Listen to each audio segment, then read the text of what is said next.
Hello and welcome to the Social Ad School. Today we're going to talk about attention, how to grab attention. But before we get into all the different ways that you can attract customers with your ad, first we need to get into the mindset of your customers, of your potential prospects on Facebook. Because let's face it, Facebook is an absolute wasteland for attention.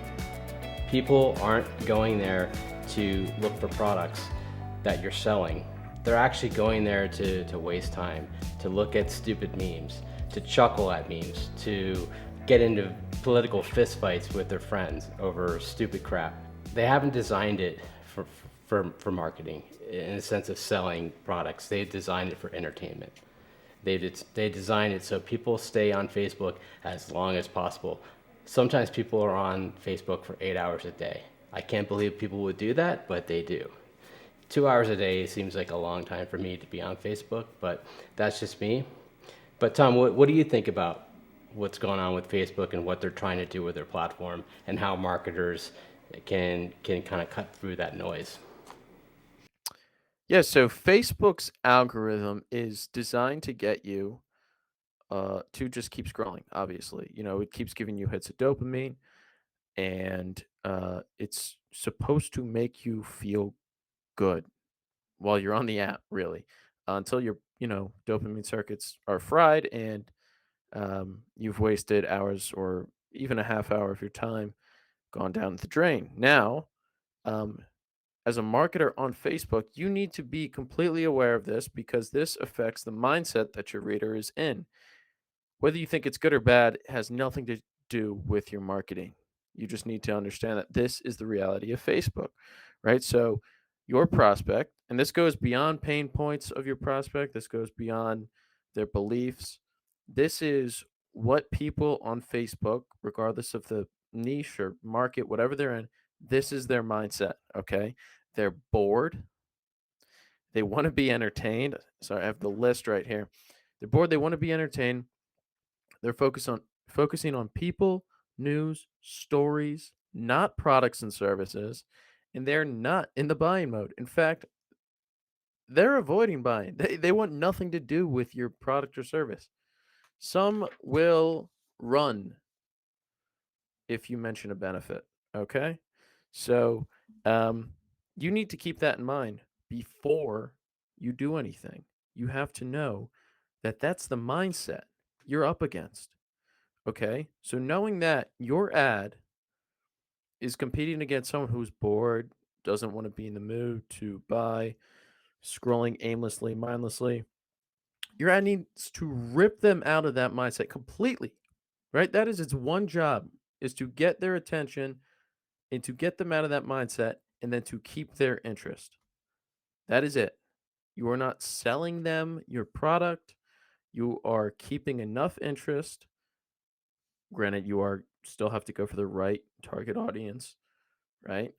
Um, you have to, get rip them out for their attention, get their interest, and then build enough desire, kind of unknowingly, to get them to click. Okay, so it's kind of a soft ground, and I'll give you some strategies to do that, but that's what you're up against. Okay, this goes way beyond the research, the pain points, the beliefs. If you can't come up with an idea that rips someone out of that, what we call the drone zone, that mindset, you're going to have lackluster Facebook ad results, right? This is why it's why it feels like 95% of people are failing on Facebook. And then you just hear these massive success stories. There's like no in between with people like, yeah, I'm doing pretty well. It's like I'm crushing on Facebook, or dude, I can't get a thing to go on Facebook for more than 2 weeks, right? It's because you just haven't mastered the attention and interest part of it. And like,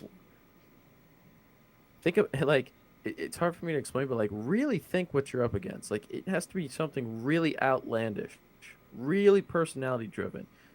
Like, it could be funny, it could be shocking, it could be cocky, it could be uh scary, it could be any, you know, emotion really, but it needs to elicit something because like I said, You're up against dog videos, cat videos, people getting proposed, political arguments, news stories that broke out in your hometown. Like, that's what you're up against, Yep. And to top it all you off, know? they're Like, watching Netflix too. You know, they're they're exactly. they're on Facebook while they're doing three other things. And another thing is Facebook has designed their platform that it's set up for they actually they'll penalize you or block you as a marketer if you're showing up too salesy. Like they don't want their Right. platform to be a place for marketers to go and have their way. They Yeah. want us to show up and basically conform to the environment that they're wanting to create for their users. So we have to play within that sandbox.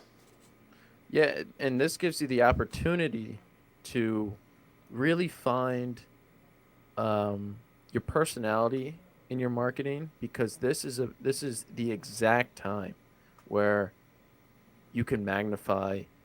Say you're, I don't know, you're a really funny person. You can actually use humor and have it work off. Traditionally, humor did not work in direct response. If it is actually genuinely funny, you can, and it gets the right audience, you can successfully use humor in Facebook ads. Yep. Like, for the first time in direct response, like, right? Same with fear, same with cockiness, same with, all kinds of, foam, whatever it is. You can really be outlandish. Think like outlandish BuzzFeed articles. Think outlandish like magazines when you're in line. Like, think about that stuff where it's just so ridiculous, but for some reason you can't take your eyes off of it. Like, really make note of that. And think about, what parts of your business, what parts of your offer, your mechanism, whatever it is, what can you kind of uh associate that to and magnify it into a Facebook ad, right? And what is really going to capture someone's interest and grab their attention? What would be so ridiculous, so outlandish that they can't stop reading and then makes them want to know more? When That's do your you Facebook ad. when do you discover this, or when you get this big idea? Is this when you're doing the prep work, when you're researching the avatar, or how do you develop this attention grabber? Yeah, so you obviously have to know your product, know your offer in and out, and you always need to know who you're selling to. It's just part of sales. I don't know. Some sort of magic just happens. I'm sure you could come up with winning ideas, just off the cuff. But you know, for me personally, some sort of magic happens when I, do all the work and all the research, all the pain points are inside my head, just kind of boiling. And then what I do is I sit down, maybe walk away from the work for a little bit. You sit down and you really start to think. By the way, I have like a journal of interesting ideas, and I'll go through those. And then I'll really start to think to myself, just I'll ask myself, what would be interesting? How could I capture someone's attention in an interesting way? And then I'll write out 12, 24, 30 ideas, walk away, come back, maybe scan a few of them and be like, huh, let's give this one a shot. Let's give this one a shot. And I literally just pick and choose the ideas I like, and that's what I go with. And that's what you run. And if nothing hits, you can come back and try it again, or you could show your ads to friends or family to see if they are in fact interesting. Um, the point of it is, though, before I write my Facebook ad, I'm completely aware of the mindset of people on Facebook. So that is in the back of my head when I'm coming up with ideas. I know that my ideas have to be outlandish, kind of have to be ridiculous if I want a absolute gangbuster of an ad to work. Yeah, every social media platform has its space, and LinkedIn is a place to do more business. So your ads would be, working in accordance with that type of Yeah, environment. Facebook is more of like a barbecue where people are just hanging out talking. You don't want to be exactly. that crazy uncle who's selling a multi-level marketing product in the back. Nobody's gonna like that. That's Uh, that is a perfect analogy. yeah, TikTok is kind of like a high school party. People are just Yeah, jamming, dancing. There's music playing. Again, you don't want to yeah, want to be a guy just killing the buzz by that talking creepy about dude it. stuff. Yeah, yeah. So yeah, you got to know where your audience is, literally in time and space, as they're looking at the screen. Having that visual is really key. It's part of their Yeah, avatar, right? It's obviously they have fears, they have troubles, they have things that they're working through, and struggles that you want your product to help solve. But one of those issues is, again, if they're just zoning out. So yep, you gotta know that first off.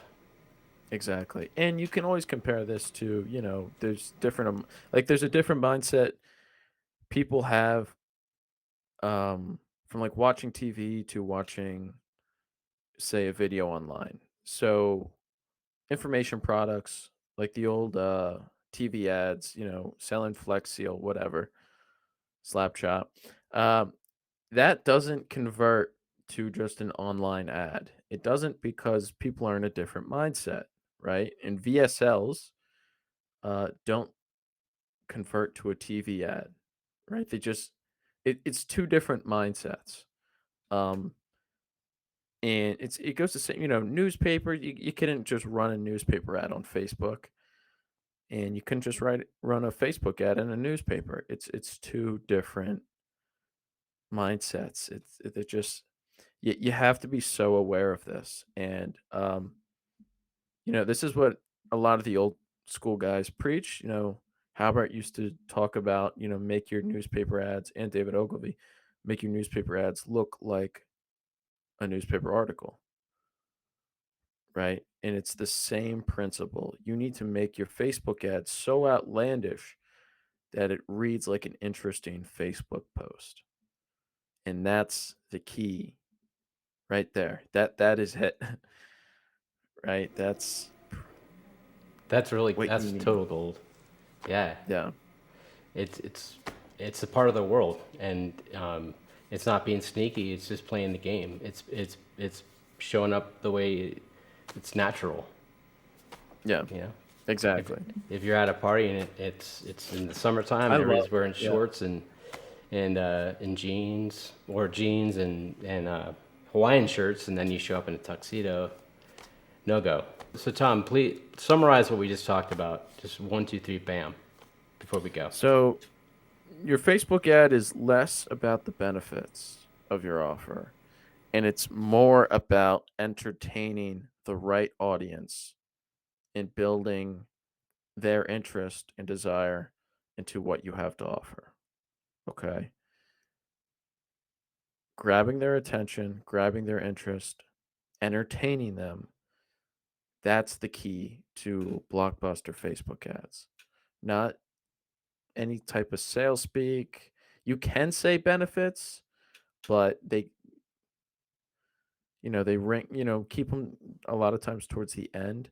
But you need to know this because this is every person on Facebook. You need to assume they're in the mindset that they're bored, they want to be entertained, they don't want to be sold to, and they don't want to buy anything. How are you going to rip them out of that scroll? How are you going to blend in with everything else on Facebook and create an ad that's so entertaining they can't help but read it? Cool. Well, something that comes to mind is it's a marketing phrase. It's called a pattern interrupt, right? So Yes. we've been trained to try and jolt the system, or cause shock and awe, so people would just like be smacked with a brick in their face Yeah. with your ad. And obviously Facebook is going to like not let that happen, or they're going to penalize you pretty hard if you're doing those types of tactics. So yeah, it's like we don't want to do the pattern interrupt anymore. We want to flow with the school of fish, but we want to do it in a way that is I guess it's connection oriented. It's either humorous or it's valuable or something that's gonna wake them up in a way that's more natural. It's not the smack in the face. It's more of the, hey, this is probably something that you're probably gonna like. Do you Yeah. think that's the kind of mindset, or what do you? Is it a little bit more Yeah. aggressive than that? No, that is definitely the mindset. And I would definitely test out different emotions to test out. Like I've seen Facebook ads and I'm like, this has put me in a bad mood. But at least they tried to get me in an emotional state. They got me in the wrong emotional state. I wasn't interested in clicking. They got me annoyed, but at least they tried to get me in some sort of state of mind with some sort of like they swung for the fences. And that's what you have to do. It's as simple as that. Cool. Well, hey, great conversation. I Yeah. learned a lot.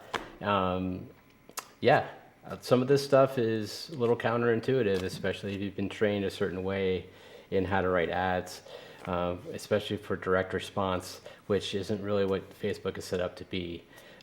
So I appreciate that, Tom. And if anybody Yeah. in the audience watching this video has any ideas for what they do to understand the buyer mindset or their avatar's mindset on Facebook and some of the ads that they're writing and how they're kind of breaking through in a way that's compatible on the platform, please share that in the comments below. We'd love to have a conversation about that. All right, we'll see everybody on the next episode.